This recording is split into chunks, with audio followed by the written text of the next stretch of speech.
ভর্তি হওয়ার সুযোগ পাইছে মাদ্রাসায়, তো বুঝতে হবে আল্লাহ পাক রব্বুল আলামিন সকলকে কি করেছেন, বাছাই করেছেন। তো যারা প্রথম বাছাইয়ের মধ্যে পড়ছে, মাদ্রাসায় আসার সুযোগ হয়েছে, এদের মধ্যে আবার পেয়েছে একদল হলো ফামিনহুম যালিমুন লিনাফসি, একদল হলো যারা নিজেদের উপরে জুলুম করে। মানে আল্লাহ পাক রব্বুল আলামিন তাদেরকে কোরআন শেখার সুযোগ করে দিয়েছেন, মাদ্রাসায় আসার তৌফিক দিয়েছেন, মাদ্রাসায় আসছে, কিন্তু আসার পরে যালিমুল লিনাফসি মানে নিজেদের উপরে তারা জুলুম করেছে, অর্থাৎ নিজেদের ভুলের কারণে তারা এই দ্বীনি পথে কামিয়াব হতে পারে নাই, বরং কি হয়েছে, নাকাম হয়েছে।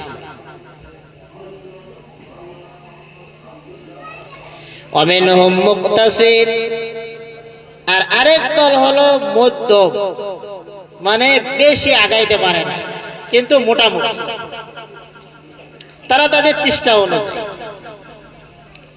আরেক দল হলো ওয়ামিনহুম সাবিকুম বিল খায়রাত, যারা হলো এই ভালো কাজের মধ্যে খুব বেড়ে গেছে।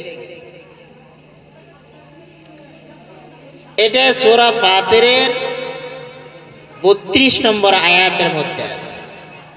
আয়াতের অর্থ বুঝলে আপনারা একটু চিন্তা করেন যে আল্লাহ পাক রব্বুল আলামিন যাদেরকে বাছাই করেন তার দ্বীনের জন্য, তার কিতাবের জন্য, এদের মধ্যে দল কয়টা? 3টা। একদল হলো যালিমুল লিনাফস, মানে নিজেদের উপরে জুলুম করে, অবিচার করে, নিজেদের ভুলের কারণে তারা আগাইতে পারে না। আরেক দল হলো এরকম ভাবে আগায় কিন্তু ত্রুটি থাকার কারণে এরা মধ্যম পর্যায়ে আগায় কিন্তু ফার্স্ট লেভেলে যাইতে পারে। আরেক দল হলো সাবিকুম বিল খায়রাত, তারা হলো একেবারে আগে চলে যায়।